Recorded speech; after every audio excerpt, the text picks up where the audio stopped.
Muchísimo gusto de recibir a Ricardo Vaquero, que todos ustedes seguramente conocen bien.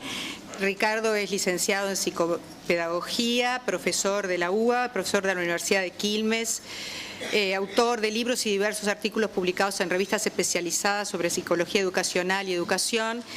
Y en particular lo hemos convocado para un tema que nos resulta a todos de especial preocupación y a él desde hace mucho también. Fracaso escolar, educabilidad y todas estas cuestiones que nos agobian día a día. Así que muchas gracias, Ricardo. Te los dejo. No. Bien, buenas tardes. Bueno, muchas gracias por la invitación, el esfuerzo de la coordinación del programa para hacerlo. Hola, hola, ahí sí. Bueno, muchas gracias de nuevo por la invitación, el esfuerzo de poder coordinar agendas, que no era fácil ya a esta altura del año. Y me alegra una vez más estar en Montevideo. Si ya me han escuchado aquí, ustedes saben que yo vuelvo como volviendo a la infancia, porque desde mi más tierna infancia pasé mis mejores momentos de veraneo. Tengo testimonios, he dicho hace poco, he encontrado fotos mías en el Parque Rodó comiendo helado de agua, en el mismo año en que pasó el ciclón, en el 60 y pico. Algunos memoriosos me han llegado a reconstruir qué año fue eso. Yo era casi un bebé de pecho, ¿se imaginan? ¿No? Era muy pequeño. Pero fuera de broma, a mí me da mucho placer estar entre ustedes, y particularmente en un programa que, confieso, yo ignoraba su existencia. Ahora entiendo, además, es un programa nuevo y que me ha dado mucho gusto. Justo llegué al momento en que se presentaban los cierres de los talleres y yo decía, un poco bromeando, decía, bueno, no sé para qué me invitan, porque estamos haciendo más o menos lo mismo, no en el sentido del proyecto y su lógica, sino el espíritu que lo anima y la intención de intercambiar experiencias y hacer algunas reflexiones teóricas. Es lo que de algún modo venimos haciendo del otro lado del río.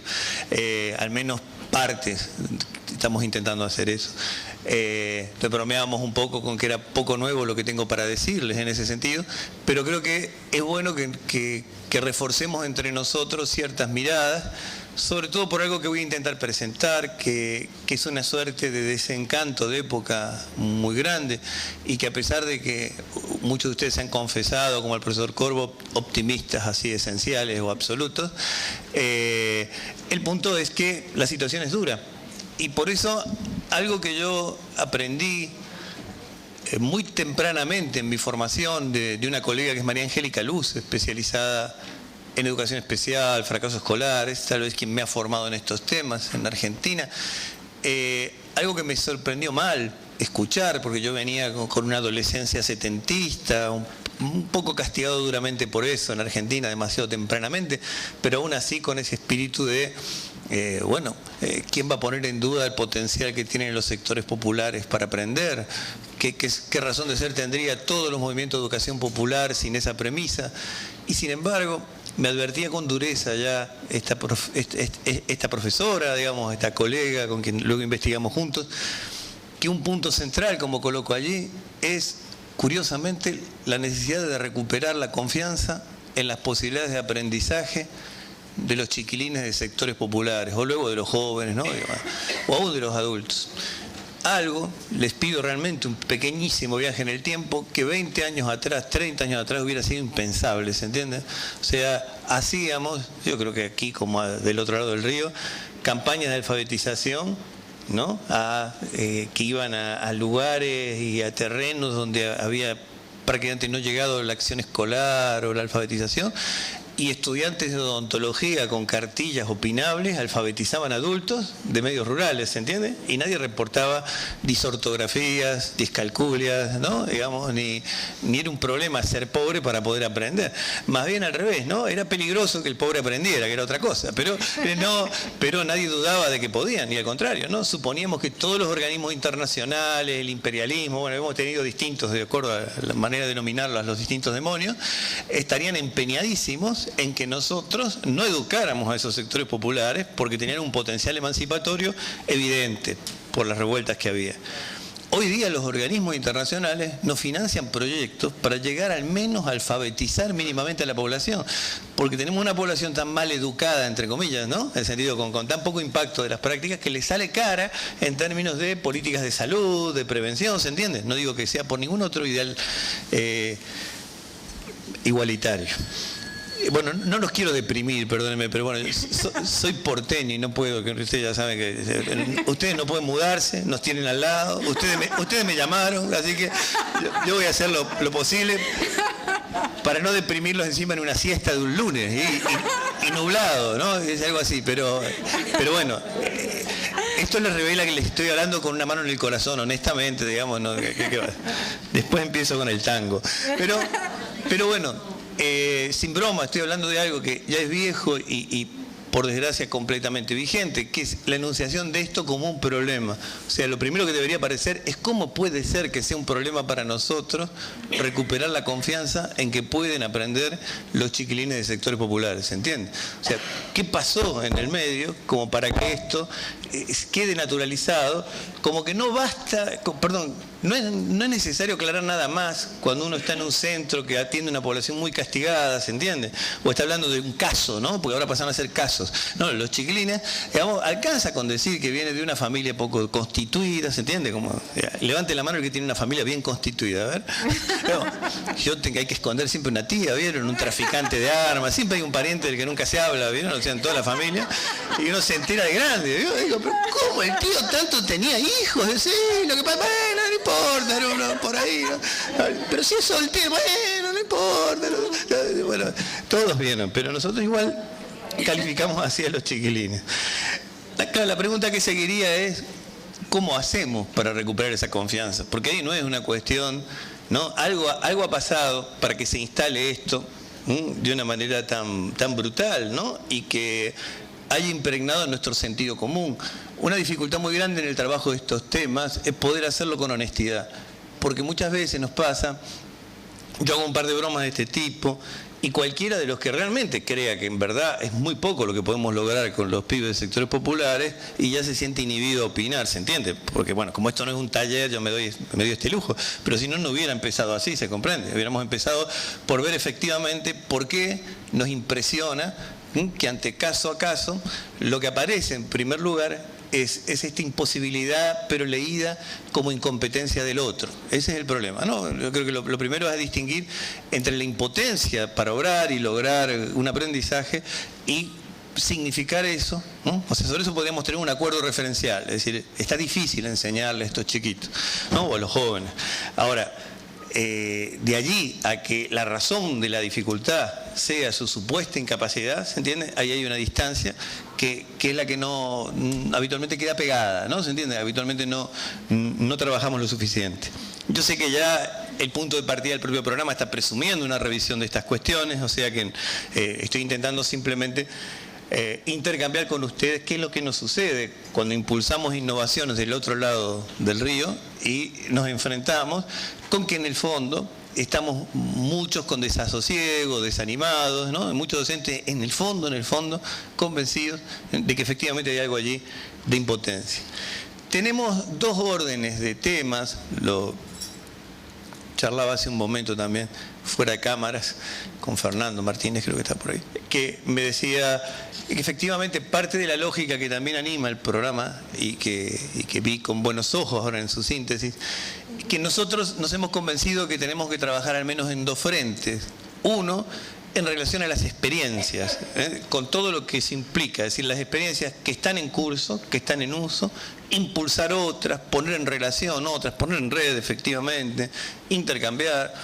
Ahora, a veces nos parece que eso en sí no alcanza, ¿no? Porque ustedes vieron que si uno no hace un plus de trabajo acerca de cómo se analiza y se intercambia una experiencia, de hecho, evidentemente lo que han hecho por la mañana y seguirán haciendo por la tarde, suele ocurrir que cuando uno pone experiencias entre sí a ser intercambiadas, la gente siente que hay una ajenidad muy grande con respecto a la condición del otro con respecto a la de uno. En el siguiente sentido, todos compartimos los mismos problemas más o menos, ¿no? Los pibes no aprenden, los emergentes de que hablaba la colega y que aparecen efectivamente bien descritos en la publicación de ustedes, ¿no?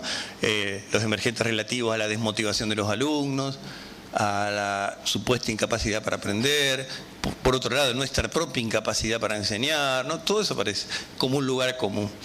Sin embargo, si yo les colocara aquí, ¿no? Y les invitara a docentes de alguna experiencia de Argentina que parecen haber tenido algún logro y empiezan a contar cómo fue, enseguida empezarían a decir, bueno, yo diría, no, porque lo que hicimos fue con los padres, una cosa, empezaría uno, no, pero en mi escuela los padres no vienen ni que uno, ¿no?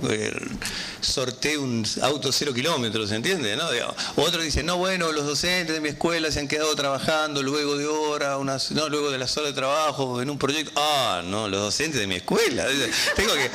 Pero no les pagan, les pagamos para que no falten, no para que vengan. Dice, no, es al revés, digamos, es otro criterio, digamos, ¿no? Ya hay un plus de presentismo. Se comprende, porque cada pueblo es distinto, ¿no? Ya sabemos. Y entonces ninguna escuela se siente representada realmente en el caso que se expone, ¿no? Entonces lo que estoy planteando, lo estoy un poco en broma, es un problema metodológico muy serio, que es cómo hacemos a partir de las experiencias locales para poder a partir de ellas extraer su potencial. Porque la paradoja es que lo que hemos notado, bueno, no lo hemos descubierto nosotros, ¿no? Simplemente nosotros nos hemos dado contra la pared en eso, pero es claro en la literatura, es que el potencial mayor que tiene una experiencia local es ser local. Es decir, justamente que se agenció de acuerdo a los recursos que se movilizan, como ustedes bien planteaban, en la propia comunidad. Por eso la lógica del proyecto me parece que es de lo más acertada, ¿no? O sea, en eso felicito a los coordinadores, los creadores del proyecto, digamos, porque efectivamente, ¿no? Aunque hayamos llegado allí castigados por todos los intentos, ¿no? De reformas más centralizadas y genéricas, bueno, es bueno no obstante que nos hayamos dado cuenta, se comprende. Pero es por eso que, justamente, sí, la virtud de la experiencia primera que conté es que se apoyó en los padres, porque tenía unos padres que tenían un potencial alto o probaron eso, ¿se entiende? Así como la segunda en los docentes. Y cada una con su idiosincrasia. Entonces el desafío es cómo extraigo yo de esas experiencias que son siempre singulares, algún patrón donde yo pueda, ¿qué es lo que transfiero de esas experiencias? Sería la pregunta, ¿no? La misma lógica de transferencia es equívoca en tal sentido. Probablemente yo transfiera poco y nada, ¿no? Lo que pruebe es una misma lógica de construcción en una u otra, ¿sí? No estoy transfiriendo exactamente el proyecto, pero sí la manera de construcción, que entiendo que es el espíritu que anima a este. Bien, ese es un frente en el que trabajamos, que es el análisis de experiencias, su sistematización, su puesta en red, y por otra, hace muchos años ya, un debate en el plano teórico. Yo creo que es indispensable, si se quiere, en el plano teórico, en el plano ideológico, conceptual, algo que nos permita ver por dónde concretamente están pasando de algún modo, justamente por dónde están transitando estas experiencias en las que estamos, para que no sea estas experiencias simplemente un tanteo voluntarista, un tanteo a ciegas. ¿En qué medida y sobre qué resortes descansa la recuperación de la confianza en la posibilidad de aprendizaje? ¿Se comprende? Que no sea una cuestión de pura voluntad, ¿se entiende? De puro buen deseo, sino algo que pueda sostenerse, y creemos que hay razones para que eso sea así, es decir, que tenemos buenas razones teóricas para sostener, y por tanto también nos parece que es otro terreno en donde debemos dar disputa. Y digo que hay que dar disputa porque el problema no es solamente el convencimiento, persuasión, la resolución de conflictos en el cotidiano de nuestras aulas, sino que tenemos muchas tensiones en el plano de la propia política educativa y en el plano también del propio mundo académico. Muchas de nuestras discusiones más virulentas no han sido en las escuelas, han sido en debates públicos acerca de documentos oficiales y regionales, ustedes sabrán, donde ponían bajo sospecha la educabilidad de los pibes de sectores populares, y eran documentos de IPE UNESCO, ¿se entiende? O sea, ¿no? Quienes se suponían nos debían dar más aliento para enseñar, y en esos sectores era quien nos estaba diciendo a la par que tenían hasta sospechas sobre si esos sujetos eran o no educables. A eso habíamos llegado. Por tanto, cuando digo que hay que dar batalla allí, hay que dar batalla. Eso es conflicto. No hay otra manera de darla. ¿Se comprende? No hay otra manera. No, ahí hay que, realmente me parece a mí, confrontar democráticamente, pero confrontar, ¿no? Bien. quisiera, voy a tratar de dividir la exposición en dos aspectos, si se quiere. Uno relativo a algunas cuestiones que llamaré cambios de época. Esto ya se los mencioné. Voy a seguir para esto, o sea, una primera parte que me quisiera comentar con ustedes, algunas cuestiones que estamos trabajando como problemas de época, que marcan lo que nos sucede, y por otro, algunos problemas que yo llamaría, si ustedes quieren, más disciplinares, más ligados al campo que yo trabajo, que es el de la psicología educacional, la psicología del desarrollo.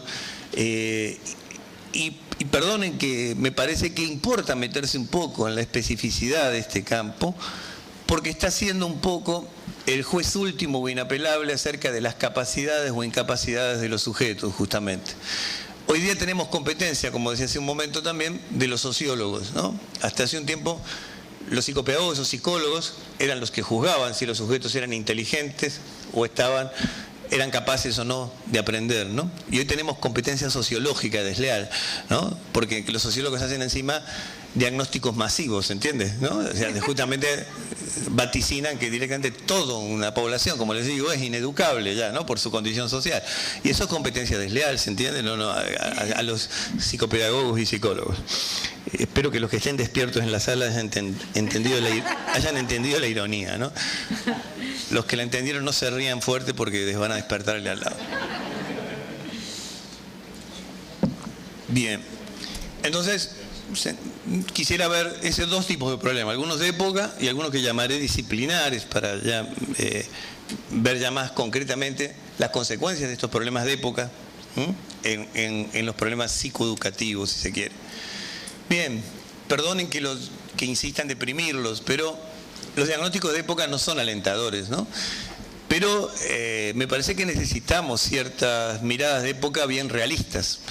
Estoy siguiendo aquí un poco el recorrido de un autor argentino que es Miguel Benassayag, un autor que vive mitad en París, mitad en Argentina. Bueno, como casi todos los porteños, ¿no? Por lo menos tenemos la cabeza allá y el cuerpo acá, pero él ha materializado eso. Entonces vive allá y vive en Argentina, se ha dado el sueño. Estoy bromeando contra los porteños, ya claro, por como no lleva subtítulos esto, por las dudas, para que... Bien. Benassayag es un filósofo político, es un epistemólogo, es psicoanalista también, y lo estoy siguiendo a fines didácticos, simplemente porque hay un par de textos de él que se han editado ahora en español, había varios que se han editado ya hace un tiempo, uno de ellos es El mito del individuo, y hay otro que se llama Las pasiones tristes. Estoy tomando un poco de ambos, algo de lo que podríamos llamar esta pintura de época. Benassayag nos dice que es evidente que estamos en un momento, en una época, que él llama de pasiones tristes. Está tomando la terminología de Spinoza, ¿recuerdan? De Baruch Spinoza, donde las pasiones tristes son las pasiones que impotentizan, rompen lazos, no generan vida. Y dice, como efecto de época global, efectivamente están primando tipos de lazo social, o mejor, de no lazo social, en donde por eso vemos tanta ausencia de prácticas solidarias, ¿no? De prácticas comunitarias, y muy por el contrario vamos a ver, ¿no? Ya sé que estoy diciendo cosas sabidas, pero las quiero poner todas juntas, aparece en primer plano formas de vida muy ligadas a la competencia, al salvarse en forma privada, ¿se entiende? A algo que quedó capturado, vamos a verlo de inmediato, por un modo de vida producto seguramente de la etapa más cruda del neoliberalismo, y que también nos ha impactado en educación, juzgan ellos. Ahora digo ellos, pero también está Angelique Del Rey, su mujer, en esto, haciendo unos desarrollos interesantes. Quisiera hacer alguna precisión sobre esto. Dice Benassayag, en esta época de las pasiones tristes, lo que ha ocurrido en principio es que ha caído la narrativa que ordenaba de algún modo el pensamiento moderno. Y este pensamiento moderno arrastró no solo el pensamiento democrático, liberal, ¿no? que acompañaba el desarrollo del capitalismo, sino que también arrastró las narrativas que tenían más que ver con una orientación marxista, donde en ambas narrativas, al fin, teníamos un convencimiento de lo que él llamaría el mito del progreso, ¿no? Un progreso indefinido, sobre todo basado en una racionalidad científico-técnica. ¿Me van siguiendo en esto, a pesar mío? ¿No? Es decir, si algo ordenó la modernidad, es esta confianza, ¿no?, en el progreso fundamentalmente, en que la historia era progreso, y que además lo que motorizaría ese progreso era la racionalidad científico-técnica, la tecnociencia. Aun cuando teníamos ya, por supuesto, ¿no?, viejos alarmas desde el campo de la filosofía, ¿no?, desde el campo del arte, de muchos campos, ¿no?, aún de la psicología, advirtiendo que era falaz esta creencia en fundir el progreso técnico-científico con la felicidad de los pueblos, ¿no?, de Freud para aquí, ¿no?, digamos, era claro que no. Sin embargo, eso fue ordenando las formas de vida, más allá de esto. Por supuesto, ustedes saben, para los autores, por supuesto, occidentales, ¿no?, del pensamiento moderno, el punto de auge de esto fue Auschwitz, ¿no? El punto de auge de esto fue el Holocausto. Un holocausto que, si bien ha habido muchos etnicidios, por desgracia, y lo sigue habiendo, resultó particularmente significativo el etnicidio del pueblo judío por ser en la Alemania, ¿no? Ser en la Alemania, que era cuna de la racionalidad científico-técnica y potencia en tal sentido. Era la muestra más grande de que justamente el progreso científico-técnico podía dar lugar a las aberraciones más, ¿no?, más horrorosas, ¿no?, sin ningún problema, o sea, quebrando totalmente esa falacia de que un progreso iba a acompañar al otro. Ya sé que lo saben de nuevo, ¿no?, pero Benazak dice, hay tal desconcierto en este momento hacia dónde está yendo la historia, ¿se entiende?, que él comenta, él sale exilado de Argentina en el año, creo que 78, ¿sí?, llega a Francia, encuentra todavía vivo a Sartre. Él era francés, por eso sale expulsado, era ciudadano francés y argentino. Conoce a Sartre, allí Jean-Paul Sartre, y dice, lo llega a ver, él mismo lo recomienda para algunos trabajos, y tuvo el lujo de ciertas charlas con Sartre ya antes de morir, y dice, Sartre sentía culpa por no haber ido a pelear a la Guerra Civil Española. ¿Entiendes? Murió con culpa por no haber tenido el coraje suficiente de tomar la decisión de ir a pelear a la Guerra Civil Española. Saben ustedes que en la Guerra Civil Española participaron una cantidad de artistas, intelectuales, ¿no?, que hubiéramos juzgado a priori improcedente, ¿no?, que alguien pusiera en riesgo toda su obra, toda su creatividad, combatiendo como uno más en la Guerra Civil. Y eso era el reproche que se hacía a sí mismo Sartre. Pero ¿por qué iba la gente o se sentía, ¿no?, llamada o convocada? Bueno, porque formaba parte de un curso de historia, ¿se entiende?, de un curso de la historia del cual todos hacíamos parte, todos nos sentíamos conmovidos por esa narrativa, y no había ninguna duda, ¿no?, Sartre no tenía necesidad de aclarar para qué lado iba a pelear en la guerra civil, ¿se entiende?, ¿no? Era bien claro que iba a pelear con los republicanos, ¿no? Todo se suponía que tenía un orden en ese sentido.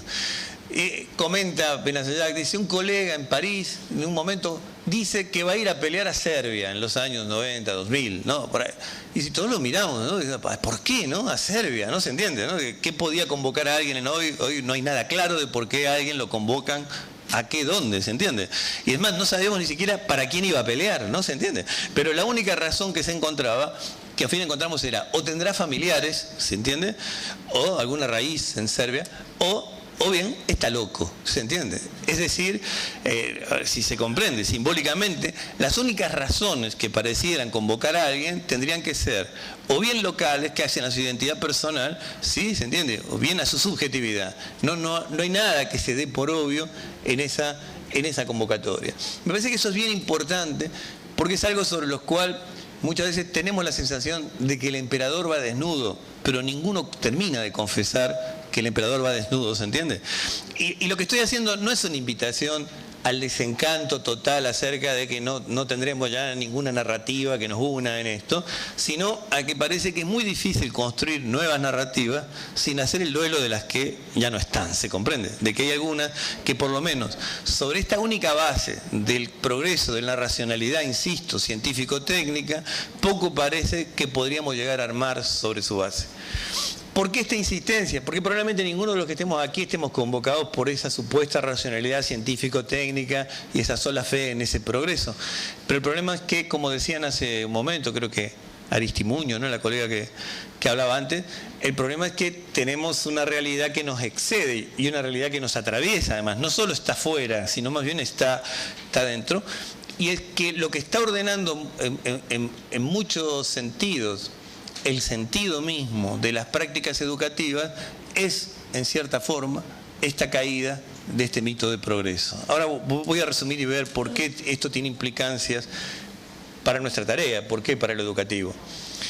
Hay un segundo mito que cae en la modernidad, juzga Benazayag, y que coincide con buena parte de la literatura, y es lo que podemos llamar la caída del mito del individuo.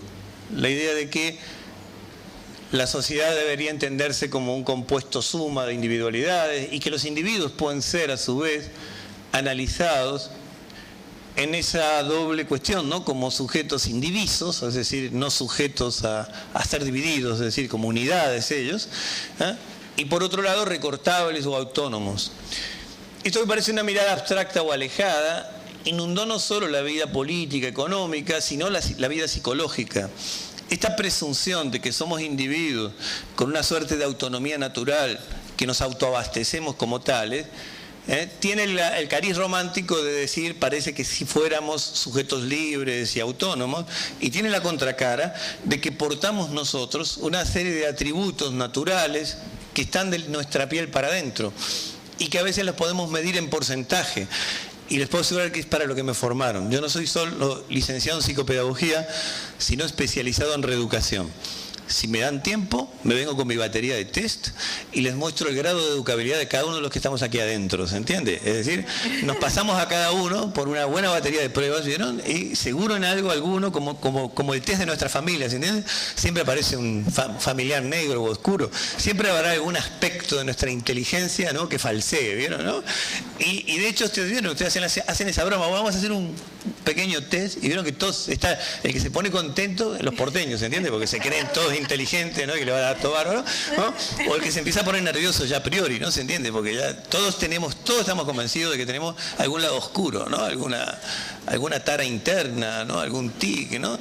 Y eso se termina comprobando en las pruebas, porque claro, uno empieza las pruebas nervioso, ¿vieron? ¿No? Entonces, yo tenía un colega que para sacar el registro de automotor en Buenos Aires, en una época se hacía una prueba psicológica de lo más absurda, ¿no? Que era, había que completar un test de Bender. Los que pican del campo de la psicología lo conocen, que hay que completar unas tarjetas con unas formas geométricas, ¿no? Que clásicamente se suponía que despistaba problemas neurológicos y demás. No sabemos muy bien qué despista el test de Bender, ni qué tiene que ver con poder manejar o no un vehículo, pero no importa. Pero el asunto es que este colega que era abogado, estaba convencido de lo más pequeño, porque a veces le temblaba la mano, que él debía tener una especie de tumor cerebral oculto, que no se lo había descubierto el neonatólogo y venía arrastrando con eso años y años. Y la primera vez que enfrenta un test era ese, ¿se entiende? ¿No? Entonces, claro, ¿qué hace este pobre cristiano? Digamos, va haciendo la prueba de Bender, que se trata de copiar unas tarjetas que le van poniendo, y él, claro, dudaba, borraba, corregía, ¿se entiende? Que es lo peor, ustedes, no hay nada peor frente a un psicólogo que corregir, ¿se entiende? ¿No? Las cosas tienen que tener trazos nítidos, claros, simples, ¿vieron? Nada que aparezca lúgubre, ya vayan sabiéndolo para conseguir trabajo, ¿no?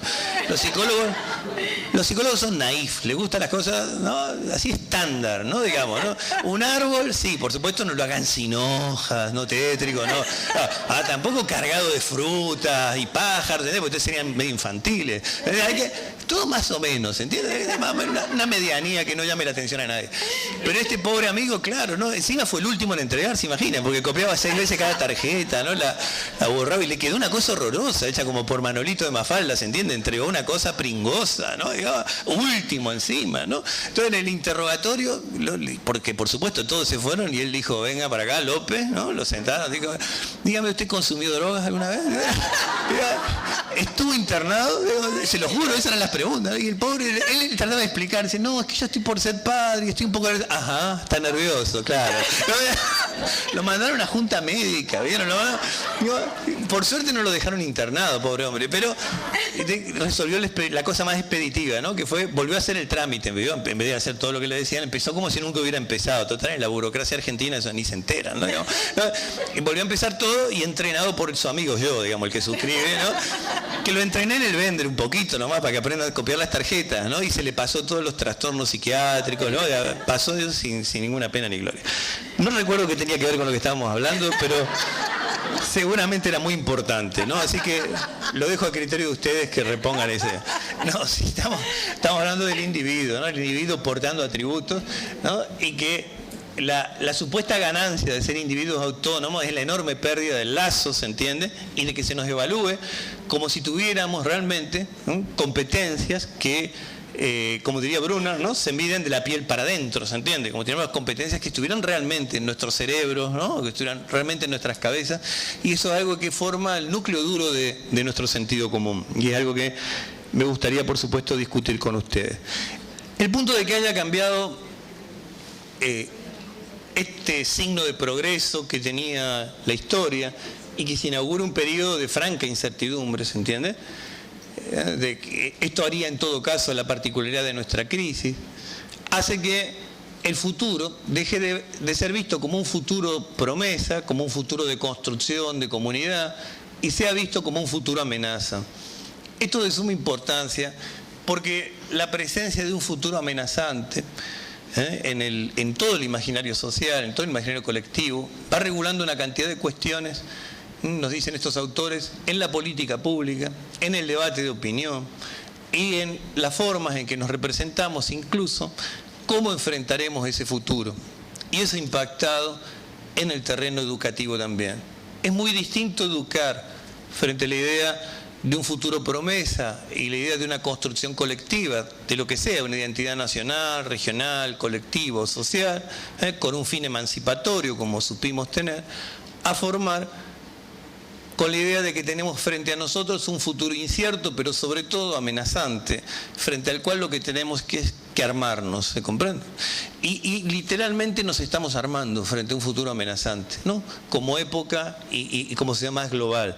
Yo creo que, curiosamente, tenemos islotes y experiencias en la propia Latinoamérica que están siendo mirados con mucha curiosidad desde Europa, Estados Unidos, porque efectivamente nos ven un poco a contramano. Estos espacios, se entiende, de búsqueda de sentido, de las propias prácticas educativas, y no absorbidos por una lógica de mercado utilitaria, que es la que va a primar, son rarezas, ¿sí? Porque la tendencia clara de todos los indicadores en política educativa internacional van en el sentido de que una práctica educativa, al fin, tiene que armar a los ciudadanos frente a este futuro amenazante. ¿En qué se traduce?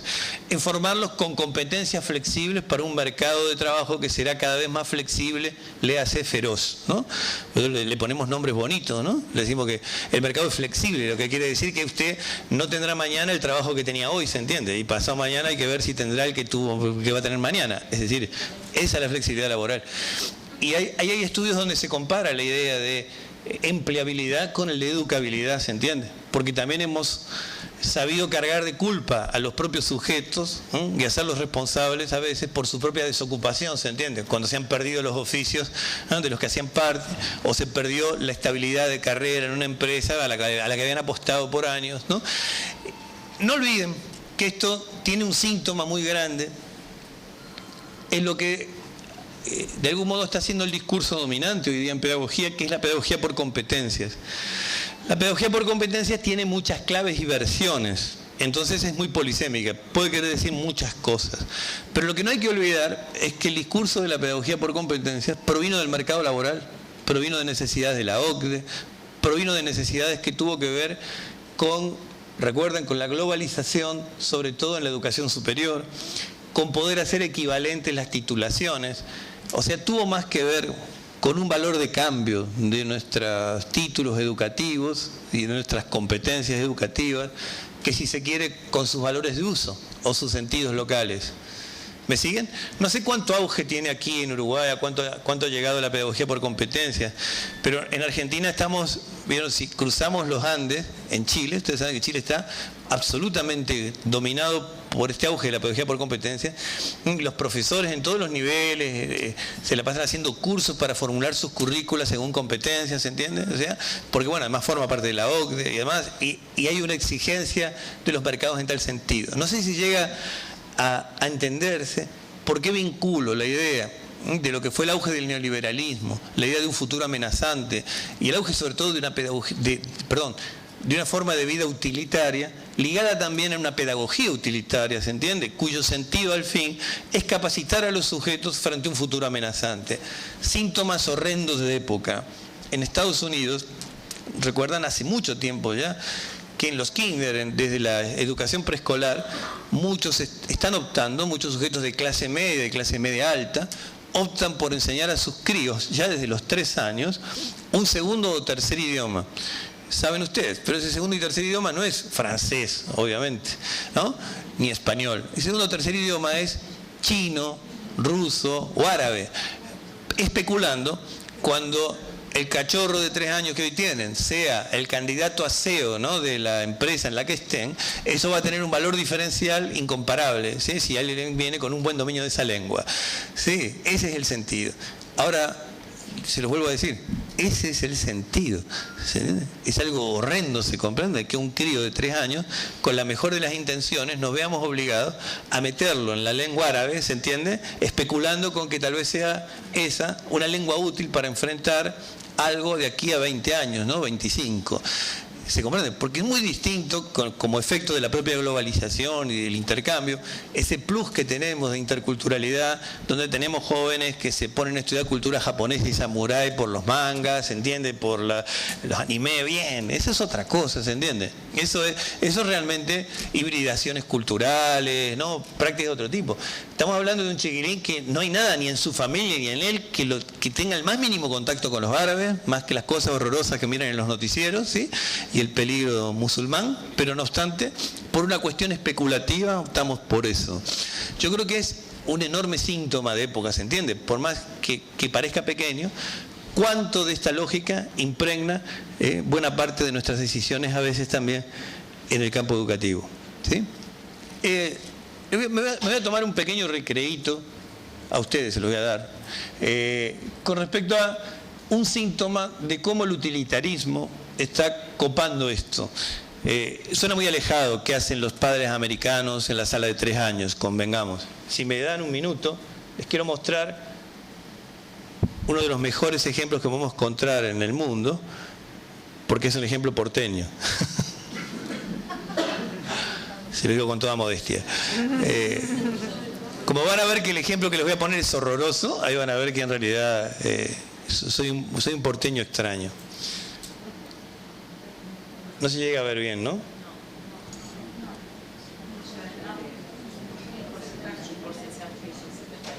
Ah, estoy en 78.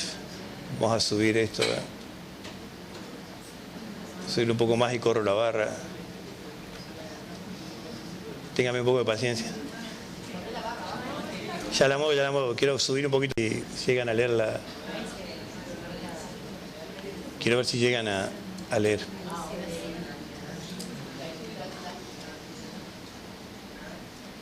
Bien.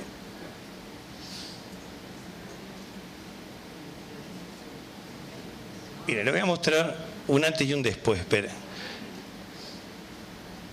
Quiero que miremos primero la de abajo. Esta es una publicidad que salió en el gobierno de la ciudad de Buenos Aires.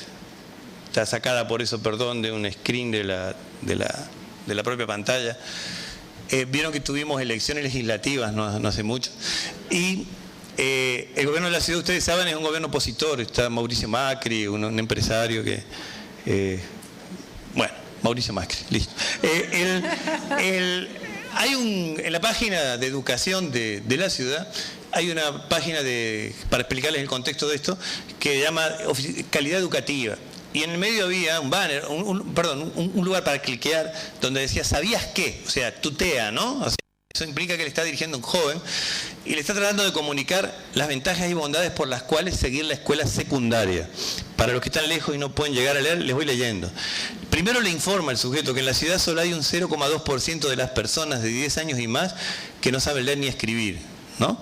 Cuestión que no sabemos de dónde salió el dato, pero es bien porteña la fanfarroneada. Después dice, en la ciudad más de un 70% de las personas de 25 años y más completaron al menos la secundaria. O sea, lo primero que hacemos es acomplejarlo, ¿no? Decirle, mira, no, un 70% ya lo hizo. Pónganse en la mirada de un chiquilín, ¿no? De un joven que cliqué acá para ver por qué hay que hacer la secundaria. Fíjense, la inversión en los chicos repitentes en el nivel primario de gestión estatal en 2012 equivale a vacunar a 600.000 chicos contra la gripe. Está claro, ¿no? El sentido, ¿no? Como es algo que podemos discutir en política educativa, ¿no? Decían, fíjense ustedes, bajemos la repitencia, fíjense el enorme gasto que es, ¿no? ¿no? Pero está claramente diciendo, mire el gasto que estamos inaugurando. Les recuerdo que la educación secundaria en Argentina también es obligatoria, con lo cual estamos hablando de alguien que por algún motivo ha dejado y lo estamos persuadiendo para que vuelva al sistema, ¿no? Luego, la inversión en los chicos repitentes en el nivel secundario, de gestión estatal, además aclara, ¿no? No privada, el 2012, equivale a vacunar a más de 2 millones de chicos contra la gripe. ¿Se entiende? O sea, como para meter culpa a alguien ya, ¿no? Me meto aquí y dejo sin vacunar por lo menos a 10.000 críos, ¿no? Ahora fíjense por qué es importante terminar la escuela, ¿eh? Voy más a este nudo. Lo otro es algo absurdo como para darle como información a un chiquilín que va a inscribirse, ¿no? Pero fíjense, la tasa de empleo para los que terminaron la primaria es del 74%. Para los que completaron la secundaria es del 78%. Me cacho en la diferencia, ¿no? O sea, un 4% para hacerme toda la secundaria no parece muy rentable, ¿no? Digamos, o sea, además de ser un argumento utilitario y economicista, es torpe, ¿no? Digamos, porque la verdad, pero ahí no queda todo, ¿no? Dice, fíjense, en cambio, si usted se gradúa en el nivel superior, asciende hasta un 88%, ¿se entiende? Con lo cual, el mensaje es, hacé la secundaria, querido, pero por favor seguí, ¿no? O sea, contra toda la política del gobierno, que es ponerle un sentido en sí mismo a la secundaria. Luego dice, si completaste el nivel superior, dice, pensar en la secundaria es importante para tu futuro. ¿Por qué? Dice, porque si completaste el nivel superior, podés comprarte un departamento de 60 metros cuadrados en 11 años. Pero si completaste el nivel superior, además, ¿no? Ya. Mientras que si solo completaste el nivel secundario, o sea, lo están convenciendo de que vaya al secundario, pero dice, pero si solo haces la secundaria, querido, ¿no? Serían 26 años para tener un departamento de 60 metros cuadrados. Y si solo completaste la escuela primaria, serían 88 años. Y casi con orgullo lo dicen, ¿no? Los desgraciados. Y para colmo, como habrán visto, casi todos leen en la ciudad de Buenos Aires, con lo cual tienen la tristeza de leer esto encima, ¿no? No se salvan. Luego dice, si te graduaste del nivel superior en un año, podés comprarte un auto. No sé si lo sabían, ¿eh? No quiero que haya fugas masivas a Buenos Aires ahora. No. Si solo, no aclara el auto, ¿no? Pero bueno, si solo completaste el nivel secundario, esto te llevaría 3 años. Y si solo completaste el nivel primario, te llevaría 10 años. Ustedes comprenden por qué estamos colapsados de autos en Buenos Aires, porque todo el mundo tiene un auto, según esto. Luego, esto es lo más interesante, fíjense. Son los motivos por los cuales hay que hacer la secundaria. Si completaste el nivel superior, podés irte 57 veces por año a Mar del Plata por 4 días con hotel, pasajes y desayuno incluido. Mientras que si solo completaste el nivel secundario serían 17 veces. Y si solo completaste la escuela primaria serían 5, ¿no? 5, pero no está mal, ¿no? Porque 4 días, hotel, pasaje y desayuno incluido. O sea, si ustedes, como es el caso de ustedes que han terminado el nivel superior, van a comprender por qué con un departamentito de 60 metros cuadrados estamos bien, porque se la pasarían en Mar del Plata la mitad del año, más o menos, ¿entiendes? Lo importante acá es el autito, por eso es importante, ¿se entiende? Porque se la pasarían viajando, eso sí, ¿no? El nafta, hay que calcular el combustible, pero... O sea, es complicado. Nosotros teníamos un filósofo argentino, era Macedonio Fernández, que era un escritor que le gustaba mucho a Borges, ¿no? Y parece un razonamiento de Macedonio. Macedonio Fernández tenía un razonamiento donde decía que había hecho un cálculo a ver si hasta ahora la vida había merecido la pena no ser vivida. Y que había hecho un cálculo de cada cosa que había resultado en la vida, si jugaba a favor o en contra. Y por suerte había llegado a la conclusión de que moderadamente valía la pena estar vivo, ¿no? Así, pero parece una cosa absurda, ¿no? De ese tipo. Como esto salió en las redes sociales, yo así fue que me enteré, ¿no? Se empezó a intercambiar en listas de colegas, ¿no? De golpe esto, ¿no? Me parecía tremendamente horroroso. Lo corrigieron, ¿no? Rápido, ¿no? Lo corrigieron. Entonces, la corrección es la versión de arriba. Se las voy a abreviar nada más. Vamos a los puntos que cambiaron. La estadística se la dejaron igual, cambiaron algunas cositas. Los niños seguirán engripados por los repitentes. Pero, en el medio, de golpe, aparece. Te permitirá acceder a un mejor trabajo con oportunidades de crecimiento profesional, ¿no? Por fin, porque lo que les recuerdo, lo más tremendo, es que eso era todo, lo que les leí era todo el argumento para poder hacer el nivel secundario, ¿se entiende? O sea, que cuando estoy hablando de un auge del utilitarismo, no es que estamos hablando de una virtualidad, esa es la publicidad a la población, suponiendo que esto los va a cautivar. Luego se dice, podrás alcanzar la autorrealización al optar libremente y concretar un proyecto de vida. Si alguno de ustedes está desorientado, les recomiendo que vaya a la secundaria en Buenos Aires, porque va a salir autorrealizado y con un claro proyecto de vida. Además, como todo desafío, conlleva superarse como individuo, ¿no? O sea, esto es un desgraciado que lo hizo en 20 minutos y le dijeron, corregí esa página rápido, ¿no? Entonces el tipo se sentó, ¿no? Pero al final sacaron lo del desayuno, ¿no? Lamento, ya no hay más ofertas de 4 días, combo. Nada de andar revalidando títulos para andar reclamando los viajecitos. Quédense acá nomás. Y dice, pero queda el departamento y el auto, eso sí, pero la oferta, le cambiamos los desayunos y 4 días de Mar del Plata por podrás adquirir nuevos conocimientos y desarrollar nuevas habilidades y competencias que te ayudarán a desenvolverte mejor en la sociedad, ¿sí? Quiero que reparen que en algunos casos, bien, hasta se habla de oportunidades de crecimiento profesional, ¿no? Es decir, que en el nivel medio, o sea que igual se está pensando de nuevo en el nivel medio como un nivel trampolín para el superior, ¿se entiende? Como que en sí mismo tampoco se le da mucho sentido, ni en lo laboral ni en lo económico, ¿no? Con lo cual vuelve a hacerlo más patético todavía. Y si se fijan, aún en el intento de generar un sentido que parezca más social y comunitario, todos los objetivos son individuales. No hay ninguno que hable de lo comunitario, porque el último tampoco. Dice, podrás adquirir uno, ¿no? Conocimientos y desarrollar uno, habilidades y competencias que lo ayudarán a desenvolverse mejor en la sociedad, como decía, en esta sociedad de miércoles, ¿entiendes? O sea, no hay nada que apunte a construir una sociedad mejor, sino más bien lo que yo les graficaba, cómo nos las arreglaremos en este mundo de otra manera. Bien, se acabó el recreo.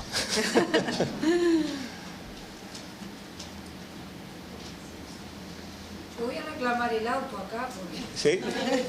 Sí, si tienes título de la ciudad de Buenos Aires, si hay que ir con el título, hay con el título. Y depende del promedio, es el modelo, ¿eh? Me olvidé de aclararlo. Bien, ¿qué hemos encontrado analizando, intercambiando experiencias y de algún modo, qué hemos encontrado como obstáculo en cómo hacemos para recuperar esta confianza en las posibilidades de aprendizaje de los sectores populares? Bueno, algo que forma parte del espíritu del programa de ustedes, ¿no? Del ProMejoran, ¿verdad? Que es esta idea de abandonar de algún modo la búsqueda la necesidad que tenemos, ¿no? De abandonar la búsqueda de los obstáculos en explicaciones que hagan más a los atributos simplemente personales de los sujetos y sobre todo de los individuos, en este caso de los alumnos, ¿no? Como el profesor Corvo señalaba, sino fundamentalmente hay como supuestos más de base que han hecho al propio proyecto escolar moderno, ¿no? Y cómo fue parido él. Entonces, uno muy fuerte es un supuesto de que nuestras prácticas escolares son prácticas armoniosas con el desarrollo de los niños y jóvenes y adolescentes. ¿En qué sentido? En que nuestros formatos escolares parecen acompañar naturalmente el aprendizaje natural, ¿no? Como decimos muchas veces, de los niños y jóvenes, ¿no? Y eso es lo que bromeamos a veces, que parece un juego de palabras y no lo es.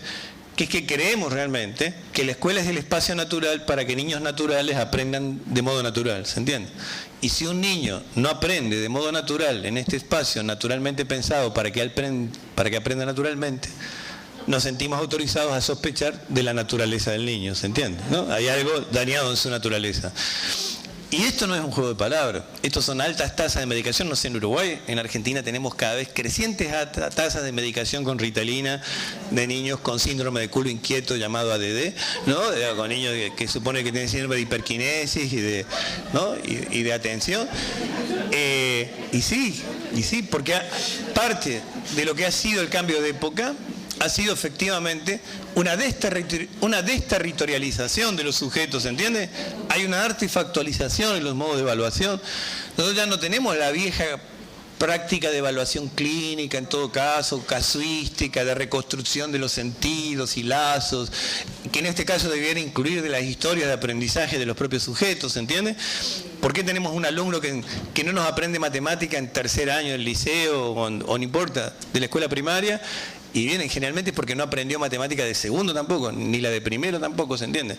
Ahora, nadie le pone el cascabel al gato, ¿no? Como decimos, en el sentido de, bueno, pero ¿por qué no aprendió? Siempre se supone que arrastra una supuesta incapacidad de base, como mi amigo que cuando fue a sacar el registro, ¿se entiende?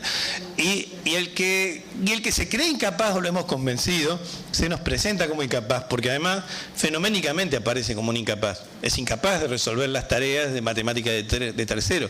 El punto es si porque porta discalculia o porque porta una historia de estafas escolares, ¿no?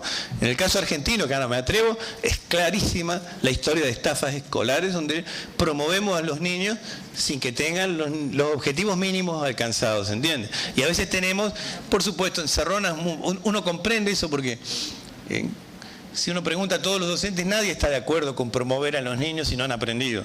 Y sin embargo es una práctica extendida. Cuando uno, claro, deja de evaluarlo externamente y se pone en los zapatos de los docentes, trabaja en las escuelas y ve, tenemos muchas veces muchos motivos por los cuales terminamos promoviendo a los gurises aun cuando no saben, ¿no? Porque por muchos motivos sabemos que si no abandonarán el sistema o podrán ser castigados, lo mandarán a trabajar, siempre nos damos razones.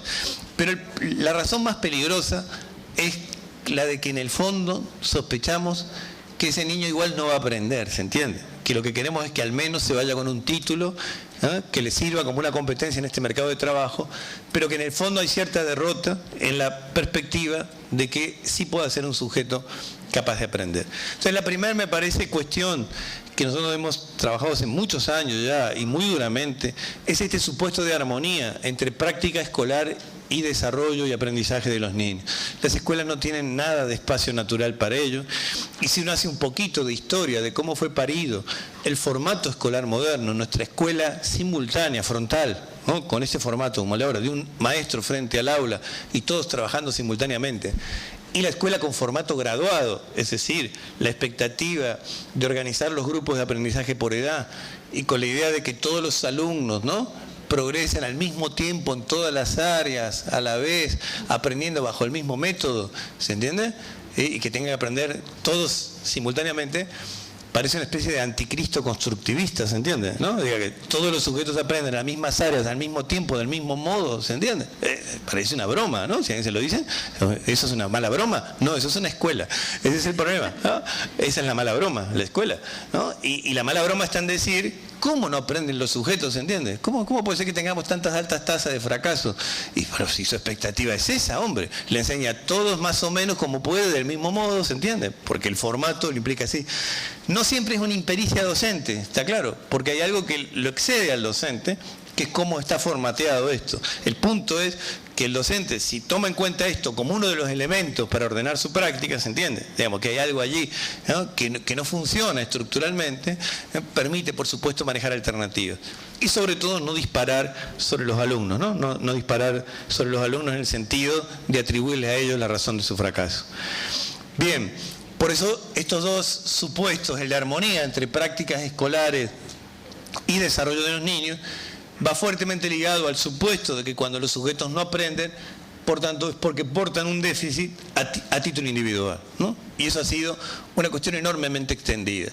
La variación de época que ha habido en los últimos años era la que yo señalaba al inicio de la exposición, y es que antes sospechábamos de los cerebros de los niños, es decir, antes nuestra sospecha radicaba en la naturaleza física de los niños, y se tocaba con la agenda de la educación especial.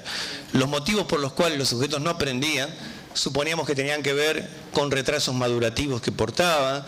Si no se alfabetizaban eran porque no estaban suficientemente aprestados y teníamos que entrenarlos en todas las habilidades psicomotrices, ¿sí?, ¿no?, antes de hacer un cambio en estos temas. Pero ahora la sospecha fundamental se da no solo en este plano, sino que la sospecha ha migrado de los cerebros de los niños a la familia de los niños, ¿se entiende?, al origen social de los niños.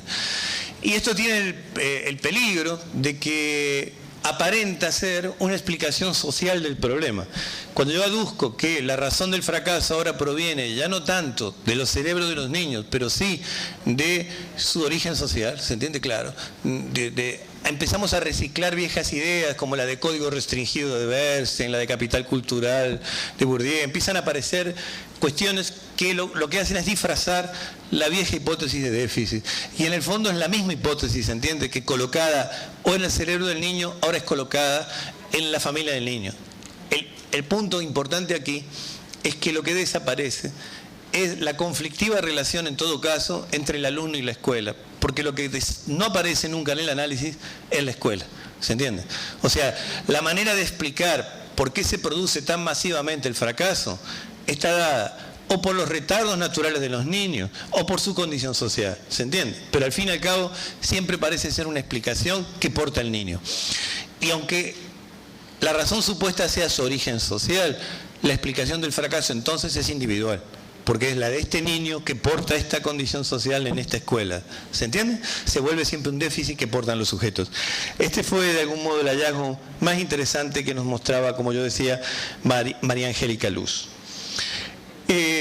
Por eso, en el campo de la psicología educacional, déjenme, como para ir cerrando, como ya segundo momento o último momento del tramo de la charla, hemos tenido algunos cambios de importancia conceptuales en el campo de la psicología educacional, evitando justamente reducir las explicaciones al individuo, ¿se entiende? Reducir de la maraña y complejidades que tiene la dinámica escolar, cómo reducir la explicación de un supuesto fracaso a este supuesto déficit que porta el alumno, ¿no? Cómo evitar esa reducción. Pero por otro, esto implica también combatir otra suerte de reduccionismo, que es no reducir los déficits, no reducir el sujeto tampoco en su multiplicidad. Es decir, hay dos reducciones. Hay una reducción de la explicación al individuo y luego hay una reducción que operamos que es del individuo mismo, ¿sí? Del sujeto en su multiplicidad. Cuando nosotros etiquetamos, el etiquetamiento que producimos opaca la diversidad de aspectos y potencialidades que los sujetos tienen. Por ejemplo, un proyecto muy modesto que estamos desarrollando en el conurbano de Buenos Aires con pibes de sectores populares en las escuelas medias, ¿no? Lo que sean los liceos de ustedes. Es un proyecto en verdad muy simple, que no inventó nada en términos pedagógicos, es como una vieja pedagogía por proyectos, pero que al fin las escuelas acuerdan voluntariamente participar y los pibes también. Y lo que se les propone, en verdad, es que los sujetos, los alumnos, elijan un tema y lo puedan indagar. En verdad es esa la esencia del proyecto. El problema es que pueden elegir cualquier tema y lo consensúan entre ellos, cualquiera sea el espacio curricular en el que se les ofrece esta apertura. Pueden estar en clase de historia, pero los temas que eligen pueden ser de cualquier naturaleza. Si ustedes ven y rastrean los temas que eligen los jóvenes del tercer cordón del conurbano bonaerense, que parece que lo único que les importa en verdad es por qué Messi hace o no goles más en el Barcelona, se entiende, que en la selección. O sea, el estereotipo es que esos sujetos, salvo para el mal, no tienen otra inteligencia, ¿se entiende? ¿No? O sea, el estereotipo es que esos sujetos son solo inteligentes para dañar. Estos pibes, si ustedes vieran, no tengo aquí el listado de temas, creo que no, pero si lo tuviera, les diría, estuvimos hace poco en una jornada de intercambio de las escuelas que participan, donde los mismos pibes exponen los resultados de su indagación. Los temas son del tipo embarazo adolescente, aborto, ¿qué hace la gente con los subsidios sociales? ¿Por qué la gente es cada vez más pobre o cada vez más rica? Entienden los pequeños temitas que los niños dan, ¿no? También hay temas como, por supuesto, qué es el amor, ¿no? Si existirá vida más allá de la muerte. Depende del estilo que van tomando los docentes, habilitando estos temas que, por supuesto, conmueven a los adolescentes. Por supuesto, está lleno el tema de adicciones, el tema de violencia, aparece con mucha recurrencia, como violencia de género, como violencia familiar, como violencia en el fútbol.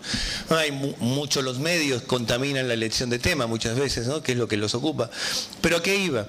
Desarrollando estos proyectos notamos cómo el supuesto alumno que jamás hablaba, ¿se entiende? El que jamás hablaba, termina siendo de golpe el que expone frente al público los resultados de algo, ¿no? Porque, claro, de golpe tocó que el tema es adicciones. Y resulta que él tiene algún conocimiento previo. Vieron que nosotros exploramos conocimientos previos, pero no todos los conocimientos previos que encontramos nos gustan, ¿no? Bien. Entonces, estos niños eran, claro, en muchos casos, jóvenes ya, eran competentes y habilitados para hablarnos de qué sucedía con el consumo de drogas en el medio escolar y juvenil, ¿no? Y era muy gracioso verlos en esa escena de tratar de hablar en tercera persona de cosas que lo conmovían, ¿no? Entonces, que habían recorrido la literatura y habían visto, por ejemplo, la enorme conflictividad que se supone que hay detrás de un sujeto que consume, y ellos mismos decían, bueno, no siempre, hablando como si fueran tercera persona, bueno, no siempre hay que suponer, ¿no?, que todo consumo revela atrás, ¿no? Ni un adicto, decían, ni una gran conflictiva familiar, ¿no? O sea, estaban dándonos pistas de que eran temas que los movilizaban enormemente. Pero lo que iba es que nos muestran la variación de formas en la propia actividad escolar, como les sucederá a ustedes en sus proyectos, va moviendo también de sus posiciones habituales a los alumnos, y advertimos tanto en los profes, en los docentes, en los maestros, como en los mismos alumnos, aspectos de su subjetividad, aspectos de su modo de ser, de sus conocimientos, pero su conocimiento en serio, ¿se entiende? No de qué creía sobre la fotosíntesis, ¿se entiende? Que nadie tenía creencias previas sobre la fotosíntesis.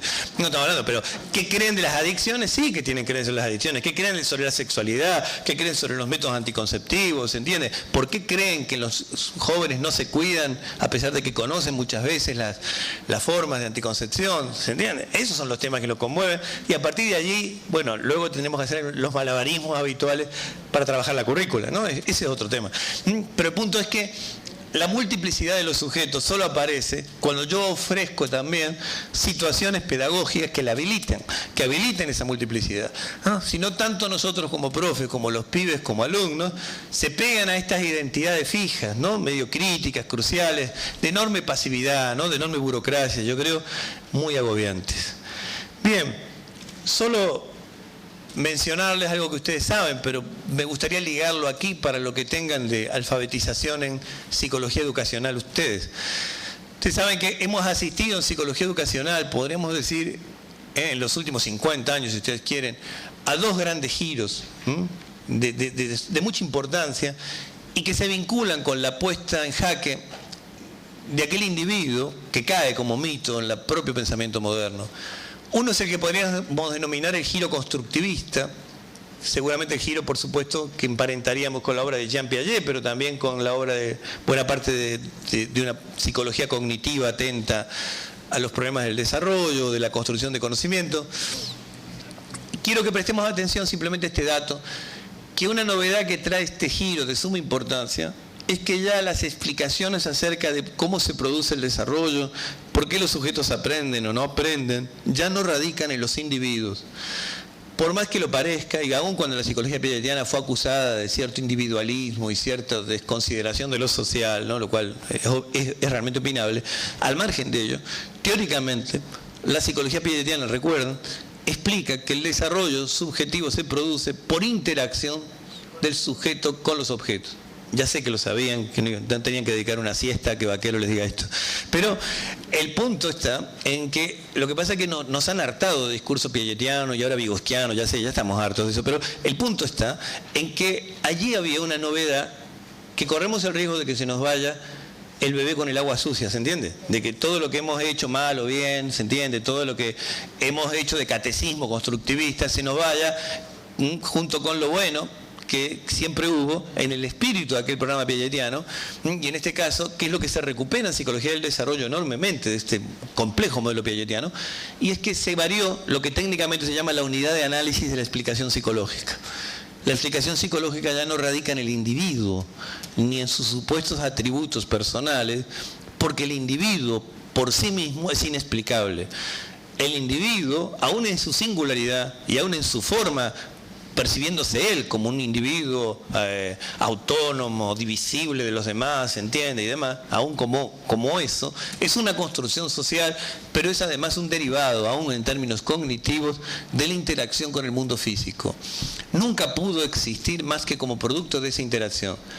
En el origen de la vida psíquica, les recuerdo, para Piaget había bebés y cosas, no había sujetos. Técnicamente se es un sujeto recién cuando hay una estructuración interna de una legalidad a su vez atribuida al mundo externo. Y eso se co-construye. Yo les pido un enorme esfuerzo por no escuchar esto como una cosa edulcorada, ¿se entiende? Como una cuestión de apología de un modelo que nos habla de la interacción como si yo le estuviera haciendo una promoción del New Age, ¿se entiende? Es decir, sino esto tiene una radicalidad en términos epistemológicos que en su momento no supimos advertir en muchos casos, muchos sí, pero quiero decir en general, ¿no? Tomamos más del aspecto romántico de que el desarrollo era una cuestión creativa, una asimilación siempre novedosa, pero lo más importante que se nos estaba diciendo es que el individuo no era más que un componente de un sistema mayor, que el sujeto es un componente de un sistema que es el sistema de interacción, al menos sujeto-objeto, para poder explicar cómo se construyen ciertas herramientas intelectuales. Esto es una novedad muy rotunda, muy fuerte, que saca a Piaget y a la psicología del desarrollo de los modelos de causalidad lineal más simple y lo colocan en los modelos de causalidad a partir de los sistemas complejos, ¿se entiende? Que incorporan ellos ya allí el principio de incertidumbre, que nos desvela en el plano de lo histórico, de lo social. Lo que estoy tratando de darles son guiños para decir, en nuestro propio bagaje de herramientas conceptuales, tenemos unas buenas cuantas herramientas de muy buena calidad, ¿no? Y no siempre son las más nuevas, las mejores, ¿entiendes? Tenemos algunas viejas incluso, pero el punto era que no habíamos descubierto necesariamente o siempre dónde radicaba su mayor potencia. ¿Me siguen? La potencia de Piaget claramente no estaba en su teoría de los estadios, no estaba en discriminar niveles operatorios, en andar evaluando si los sujetos eran o no operatorios, no era ese el punto. Pero el punto fuerte sí fue esta idea ya original de que no podemos escindir esta unidad sujeto-objeto. ¿A qué nos llevó? A una cantidad de desarrollo de prácticas didácticas atentas a la manera en que se presentaban los objetos de conocimiento, ahora con la particularidad de luego a su vez reparar en su naturaleza escolar, ¿no? O sea, hubo una larga historia para evitar también aplicacionismos o reduccionismos en tal sentido, pero partiendo de la idea de que esta es una unidad inescindible. Por tanto, si yo tengo un sujeto que se me muestra incapaz de aprender, bueno, ha sido porque ha tenido una pobre historia de interacción con el objeto, ¿sí? Pero ¿cómo es que no hay débiles mentales, gente imposibilitada de aprender? Sí, la hay también. Pero tenga mucho cuidado, realmente mucho cuidado, de lo que también Benazir ha trabajado como terrorismo epistemológico. Que es que cada vez que alguien dice una afirmación genérica, como decir, bueno, pero todos son educables, ¿no? Toda posibilidad de construir conocimiento depende de la historia de construcciones previas, ya sé que lo sabían, pero eso indica que si en matemática de tercero no funciona, es porque no está la de segundo y la de primero. Y no me revela, insisto, ningún déficit en el área de la matemática, ¿se entiende? En la zona parietal. No, o sea, lo que me revela es que ese pibe no aprendió matemáticas, ¿se entiende? Cuando yo era chico, no sé si existía en Uruguay, pero en Buenos Aires existía la particular, que era la maestra, la que se iba en forma particular, en contraturno, y que juntaba en una mesa a los pibes de distintos grados y le daba a cada uno algo. Y se daba cuenta, pero pucha, ¿cómo va a aprender a dividir? No puede dividir si no sabe multiplicar, ¿no? Entonces le enseñaba a multiplicar, ¿no? Y así, se tomaba ese trabajito uno por uno. Lo que pasa es que ahí la competencia desleal vino por parte nuestra de los psicopedagogos, debo reconocerlo. Entonces, ese que no era más que un alumno un poco lento y que necesitaba que alguien le explique, pasó a ser un paciente, ¿se entiende? ¿No? Y había que sacar turnos, ¿no? Y que le hagan un buen diagnóstico, ¿no? Y los diagnósticos no iban para el lado de lo que no sabía, sino iban para el lado de sus supuestas competencias, ¿no? Ahí empezó, ¿no? Ahí empezó había empezado hacía mucho, pero ahí lo usamos en ese sentido. ¿Me siguen? O sea que esto no es una abstracción teórica, esto impacta en el modo en que ordenamos nuestras prácticas. Solo me gustaría comentarles del segundo giro, que me parece que a su vez trae una serie de novedades que son de interés, porque me parece que el giro constructivista nos iluminó una cantidad de problemas ligados sobre todo a la cuestión didáctica, a la cuestión psicodidáctica, a lo que podríamos llamar el eje de los aprendizajes significativos. Es decir, cómo lograr significatividad en los aprendizajes.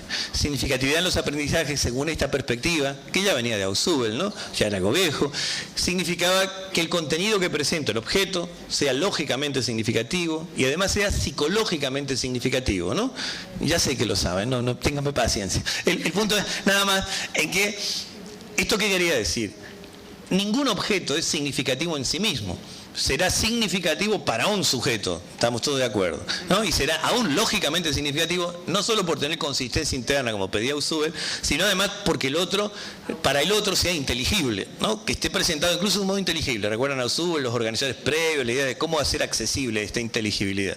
O sea, la significatividad psicológica y lógica siempre fue relacional, nunca fue absoluta. ¿Estamos de acuerdo en eso? Ahora, ¿qué pasa con la significatividad social? Porque eso también se fue incorporando. Fíjense que pasa algo muy curioso.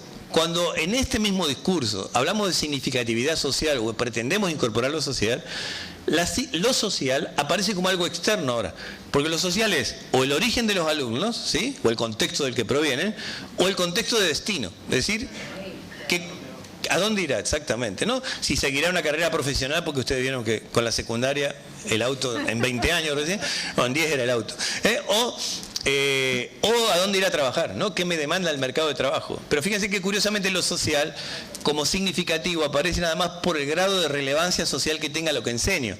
Pero la relevancia social lo va dando, insisto, su origen o su destino.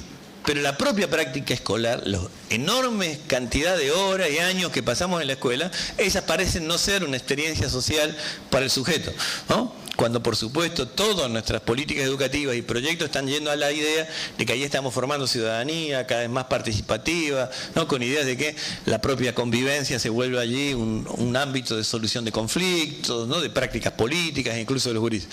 Sin embargo, esto parece desconocido. Bien, el punto es que no podemos darle a lo social el mismo carácter relacional habitualmente, ¿no? Lo relacional aquí, ¿qué sería? En que tampoco algo es significativo en términos sociales, en términos absolutos, siempre será relativo. Entonces, acá el problema que a mi juicio se inaugura de importancia es que ya no se trata de que un aprendizaje, una enseñanza, un contenido, sea significativo en términos psicológicos o lógicos, sino que acá lo que está en juego es el sentido que tenga, ya no el significado, el mero hecho de estar escolarizado. Es qué sentido tiene estar yendo a la escuela. ¿Qué sentido tiene formarse escolarmente? Y por eso les pasaba este recreíto burlándome de los propios porteños, como verán, porque al fin y al cabo lo han vuelto a votar, ¿no? A esto mismo que les mostré, ¿no? O sea que no puedo más que venir aquí con la cabeza bacha, ¿no? Digo, pero se entiende a qué voy, ¿no? Estoy diciendo, lo que está puesto en juego aquí ya es algo que excede el problema de si un aprendizaje es significativo en los términos psicodidácticos habituales, sino qué sentido tiene en total embarcarse en un proyecto escolar que además hemos definido como obligatorio, ¿no? Todo lo que definimos como obligatorio pasa a ser sospechoso, ¿se entiende? Yo acuerdo con la obligatoriedad de los estudios, pero lo que digo es, acá entre nosotros, y que no salga de Latinoamérica, ¿se entiende? Tenemos que decir que es sospechoso de que es obligatorio el nivel medio, no obligamos a la gente a ir al cine, ¿se entiende? Pero la tenemos que obligar a ir a la escuela, o sea, se ve que no van tan por su propia naturaleza, digamos, ¿no? O sea, hay algo allí que no entra. Y lo que me parece que es bien importante hacernos cargo es que hay una cuestión muy paradojal en dar la obligatoriedad a un nivel y el formato que seguimos sosteniendo para ese nivel es un formato expulsivo. Eso es una tremenda locura en términos sociales y es a la que estamos sometiendo a, sobre todo, nuestros jóvenes y adolescentes, ¿no? Sobre todo creo que yo padecemos mucho más en el nivel medio. Esta idea de que la mayor parte de nuestros formatos escolares, y solo tenemos tibias experiencias, y acá ustedes también las tienen, de flexibilidad de régimen académico, ¿no? Estoy refiriendo a eso, en donde los sujetos tienen que cursar todos los días, todo el día, y aprobar en bloque todas las materias. ¿Saben? Que son investigaciones que hemos hecho con Flavia Terilli, y Flavia es alguien de las que más ha alentado experiencias alternativas en ese sentido.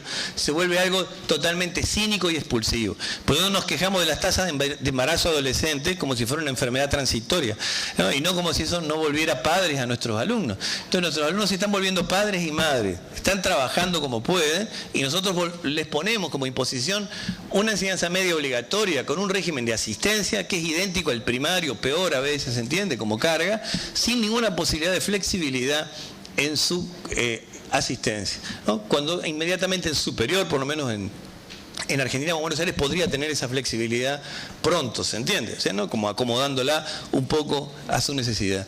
Eso es lo que entiendo que trae como novedad lo que estamos llamando el giro situacional, que ha tenido más que ver, no importa, ¿no?, con la obra, si se quiere, vigosquiana y sobre todo de los neovigosquianos, pero es la idea de que no solo debo reparar en aquellas prácticas que tienen que ver ahora con la construcción de conocimiento en sí mismo, lo que sucede en el aula, si ustedes quieren, sino con la lógica que atraviesa la misma idea de estar escolarizado. Es decir, ¿qué sentidos posibles le atribuimos al hecho de estar escolarizado?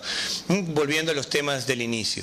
Es decir, si yo me escolarizo, tanto en el nivel primario y medio, con la idea de armarme frente a un futuro amenazante, Bien, ese es un proyecto, ¿se entiende? Y es un proyecto que me lleva más bien a la competencia entre pares, ¿no? Me lleva a mí a formarme con poca consideración por prácticas solidarias, por prácticas de resolución de conflictos, ¿no? Estoy yendo a capacitarme a la escuela. Y en eso la escuela competiría con cualquier otro órgano que incluso suele hacerlo de modo bastante más eficiente, ¿no?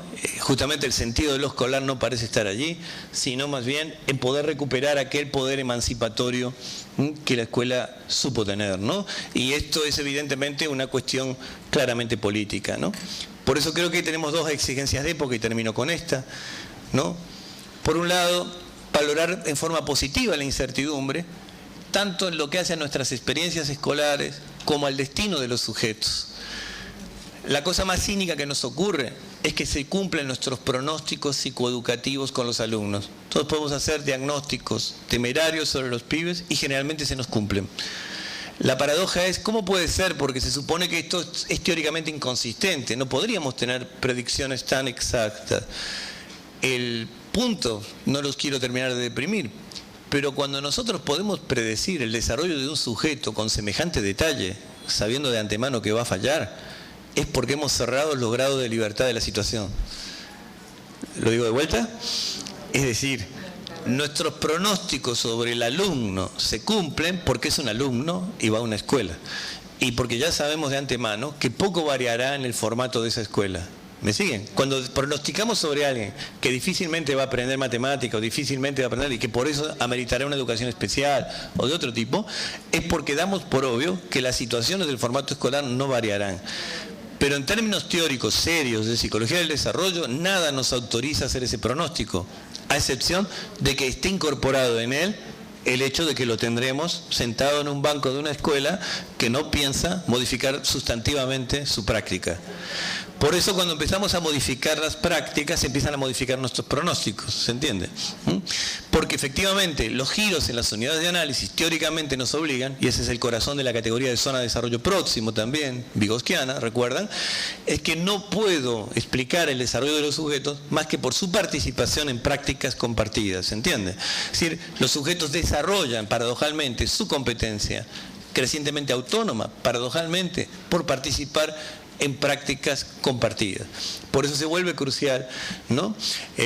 Operar ahora sobre las situaciones pedagógicas, ya no tanto sobre los sujetos reactivamente, es decir, crear simplemente prácticas alternativas, que creo que es en el camino en que están ustedes con el proyecto claramente, ¿no? Por lo menos por lo que he podido escuchar por los intercambios y demás, y el comentario sobre la reseña del libro que me llevo para leer con avidez, pero evidentemente no hay ninguna otra pista que recuperar la confianza en la posibilidad de aprendizaje, ligado a generar por eso lazos de confianza, que ellos son los que habilitan posibilidad. No sé si a tu pedido puedo repetir el problema del efecto abuela. Por favor. Acá ha pedido el público.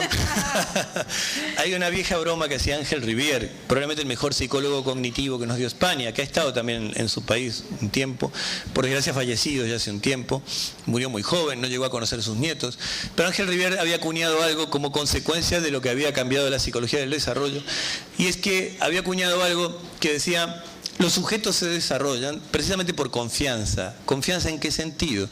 En que efectivamente se desarrollan porque se les atribuye más competencias que las que tienen. A eso él lo llamaba efecto abuela, ¿no? ¿Por qué? Y dice, no, porque las abuelas son generalmente quienes les atribuyen más capacidades y competencias a sus nietos, ¿no? Ahora, esto es técnicamente riguroso. Ningún niño aprendería a hablar si no fuera, ningún bebé humano, si no fuera porque hacemos el como si el niño supiera hablar. Nosotros le hablamos al bebé antes de que sepa hablar. Y paradójicamente, por ese motivo es que él aprende. Si nosotros esperáramos que madurara, ¿se entiende?, sus áreas de Broca, Wernicke, ¿se entiende?, o los módulos del habla según Chomsky, que me merece todo el respeto su teoría, digamos, pero si nosotros esperáramos que madurara, ¿se entiende?, que por supuesto no es lo que dice Chomsky, no, al contrario. Si nosotros tenemos que exponer a una lengua para que en todo caso se activara aquella gramática que suponemos se embutió en la filogénesis.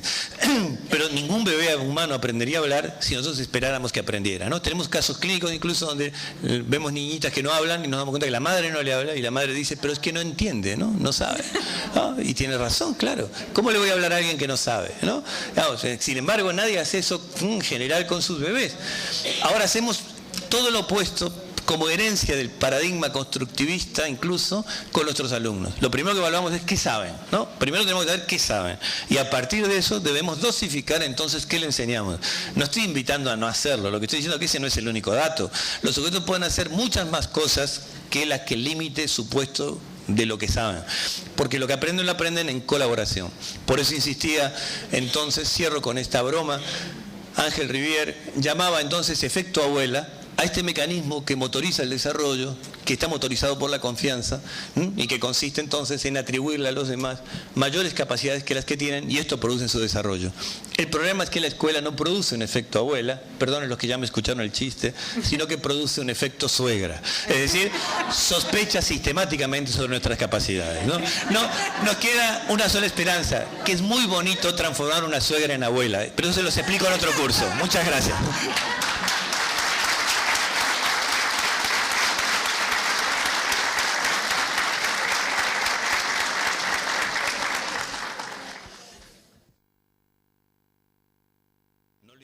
A hablar, lo invitamos a comunicarse, ¿no? Y sí se puede comunicar, ¿no? Y participa y se contagia de eso. Es bien clara, me recuerdo de inmediato una chiquitita muy entrañable que había padecido las pedagogías constructivistas más clásicas, ¿no? Aquellas más primitivas que supimos tener, ¿no? Donde todo era hacelo como puedas, ¿no?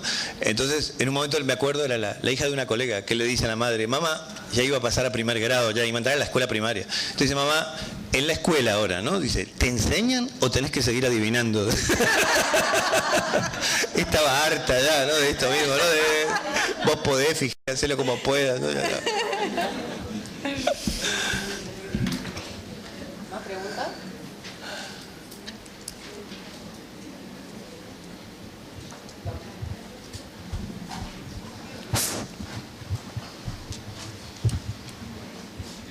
Trabajando desde esa diversidad que tenemos en las aulas, el chico que no aprende matemática, tal vez no le interesa aprender matemática.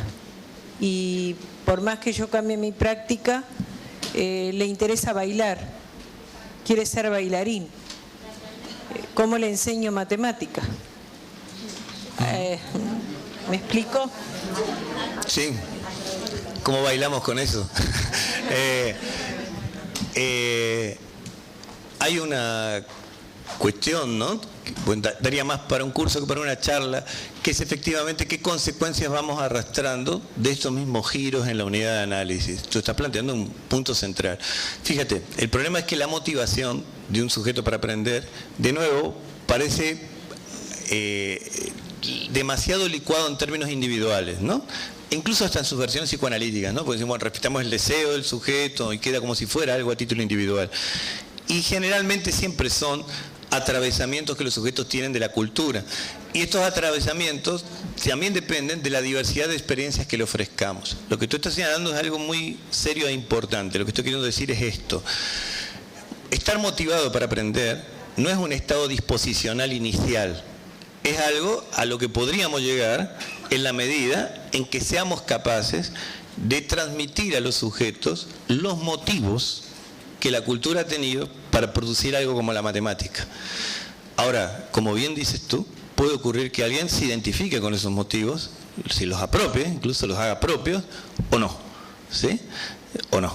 Y los tome como un pequeño precio dentro del proyecto de estar escolarizado. Hay muchos en donde pueden ensamblar esto, ¿no? Tú tienes la gente que renuente a estudiar matemática, pero que le encanta la música, y de golpe cuando llegan a ciertas nivel de formación musical se dan cuenta que les viene bien la matemática para saber armonía, composición, ¿no? Y de golpe, ¿no? Lo ves al mismo estudiando matemática, ¿no? Por otro sitio. ¿No? O sea, no digo que siempre pueda darse esa cosa tan armoniosa, pero allí tenemos dos problemas, ¿no? ¿Qué legitiman nuestros contenidos de currículum? O sea, ¿en qué medida igual han de ser algunos impuestos aún contra la voluntad de los sujetos porque creemos tener razones de peso mayores? Pero por otro, la enorme duda que tengo de cuánto hemos sabido transmitir, vuelvo a hacer esto no como un juego de palabras, los motivos que la cultura ha tenido para desarrollar esa actividad, ¿no?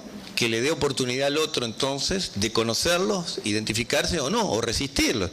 Pero aún me es más fácil aprender algo aún resistiéndome a ellos, ¿entiende? Pero cuando entiendo su naturaleza y su lógica. Creo que me parece una pregunta esencial. Lo otro tendrá que ver con la flexibilidad curricular, ¿no? ¿Cuánto podré atender yo a su vez a lo que tú dices, a lo que ya advierto como una singularidad del sujeto? Ahora, eso no creo que nos deba llevar necesariamente a cerrar su formación tempranamente hacia la danza, ¿se entiende? Y tal vez empobrecerla en otros términos, que hayamos consensuado culturalmente que entendemos que es importante que se le abran como posibilidad. El punto es cómo, ¿no? Porque hemos logrado tantas cosas, ¿no? Hemos logrado que los niños odien la lectura, ¿no? Y a partir de tener clase de literatura, perdón si hay una profe aquí de literatura, ¿no? Espero que no lo hagan, ¿se entiende? Pero vieron que lo hemos logrado, ¿no? Esa gente que llega con una novela que es fantástica, ¿no? Los hijos de uno a veces vienen con una novela y yo, ¡ay, qué lindo tienen eso para leer! Uy, sí, dice, tengo que claro, ¿entiende? Porque le dan hasta un cuento de Walsh, pero se lo dan un modo de analizar, ¿se entiende? Hasta le damos cosas progresistas, pero hacemos cada cosa. Pero perdón, ¿querías decir algo más?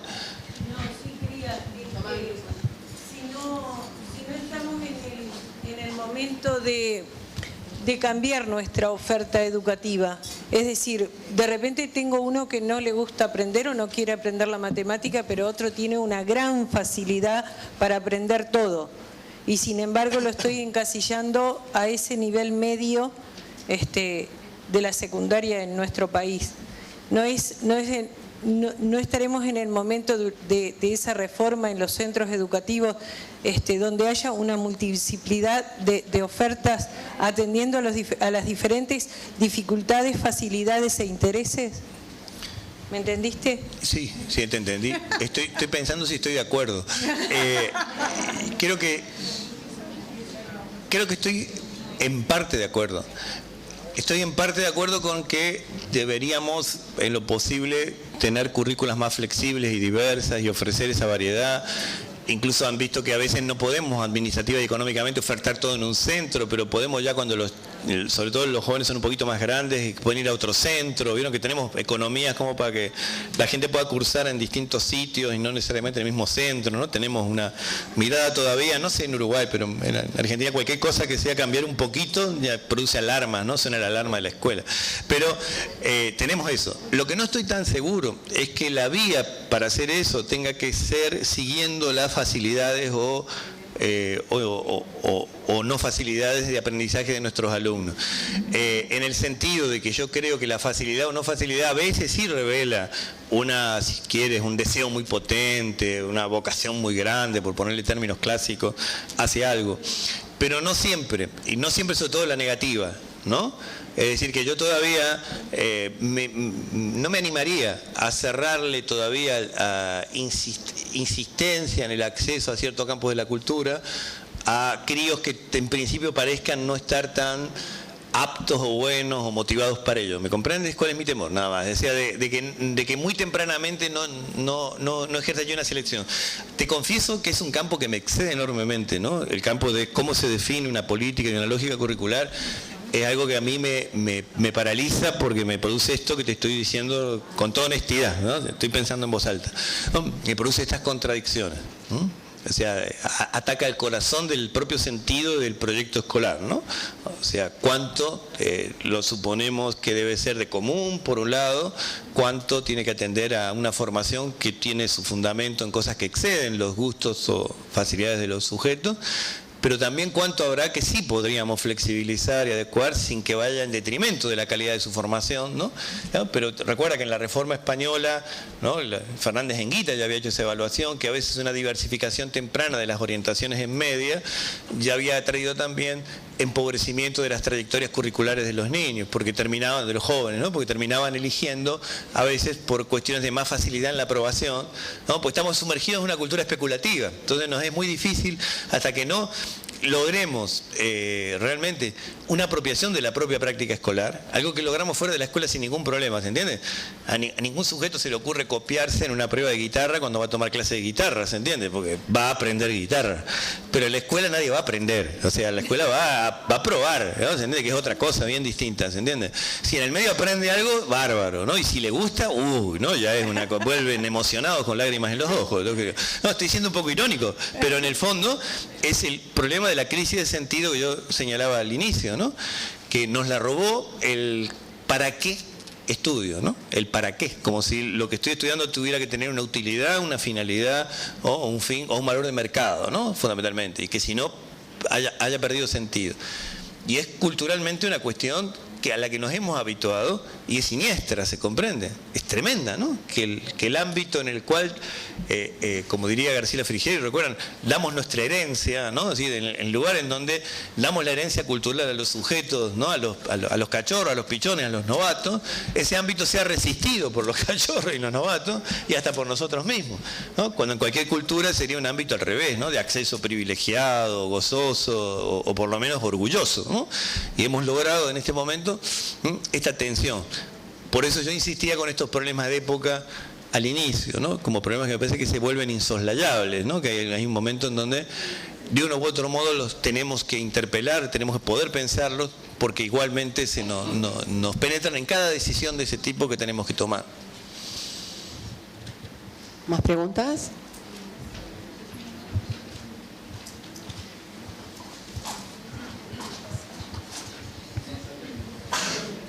Buenas tardes. Sí, escuchando un poco lo que decía la colega hoy sobre ese estudiante que quiere aprender matemática pero que en realidad le gusta bailar, reflexionaba sobre la diversidad en el aula que tenemos y el no aprovechamiento muchas veces de las diferentes competencias que puede tener el alumno y las diferentes formas de aprender. Leyendo hace unos días un poco a Egan, que pelea un poco con Piaget, hablaba de la importancia de poder ver cuáles son las motivaciones que tiene el estudiante y las conexiones que uno puede hacer con el currículo, muchas veces desfasado del interés real que tiene el adolescente, para poder de alguna forma darle significado a eso que intentamos transmitir o que pretendemos que comprendan los estudiantes. La pregunta iría entonces por el lado de que ¿cuál es la importancia que usted piensa puede tener la posibilidad de que como docentes intentemos darle a ese aula diversa la posibilidad de que los estudiantes comprendan, dándole un nexo con la vida cotidiana a esos contenidos curriculares que a veces están tan desfasados de lo que ellos necesitan, requieren o ven utilidad? Sí, es bien interesante el comentario. Efectivamente, yo creo que cuando cité el ejemplo de la experiencia que promovíamos en el conurbano, donde los sujetos eligen la temática a indagar, va totalmente con el espíritu de tu comentario, ¿no? De tu apreciación. Efectivamente, creo que hay un divorcio demasiado grande entre los saberes cotidianos y experiencias que los sujetos traen, incluidas sus afinidades, sus gustos por los que sean, pero sobre todo su agenda de problemas, ¿no? Sus problemas reales que aparecen, y que efectivamente deberíamos tener sobre eso vasos comunicantes mucho más flexibles. Y no tanto como la mera adecuación de una asignatura A, sino poder tener mayores espacios de trabajo sobre problemas, como los que impulsa este proyecto en el que estoy, o que en eso deberían consistir más los trabajos interárea o entre materias o entre asignaturas, que a veces se nos burocratizan enormemente, ¿no?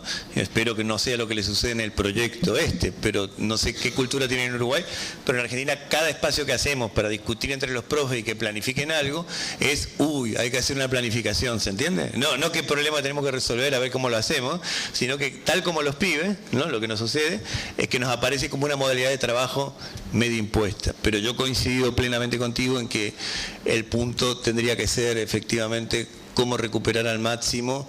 Por eso decía, lo social dentro del aula, ¿no? En el sentido que la propia experiencia escolar sea vivida como una experiencia social, pero también para nosotros, ¿no? O sea, por eso esta idea de variar las formas de trabajo docente, o lo que ustedes mismos reclamaban, de régimen de profesor por cargo, de media, ¿no? Como mayor permanencia en una misma institución, son todas condiciones que van habilitando y favoreciendo esa posibilidad. Hay algo de Egan también interesante, que es cuando dice que tenemos que estar atentos no tanto a lo que ya saben hacer los sujetos, ¿no? Porque está ironizando contra este Piaget más caricaturesco, ¿no? Que yo decía, ¿no? Que hay que tomar en cuenta las ideas previas de los sujetos, sino con lo que los sujetos pueden imaginar, ¿no? O sea que hay que trabajar sobre lo que los sujetos logren imaginar, ¿no? Y eso es técnicamente muy correcto, no es una frase romántica, ¿no? Claramente, porque lo que pueden imaginar hacen tanto al campo teórico de la ciencia como al campo artístico, ¿no? Como a la ficción sobre sus propias vidas y a la proyección sobre sus propias vidas, ¿no? A la ficción, al arte y demás. Es bien interesante. ¿Qué atributos, competencias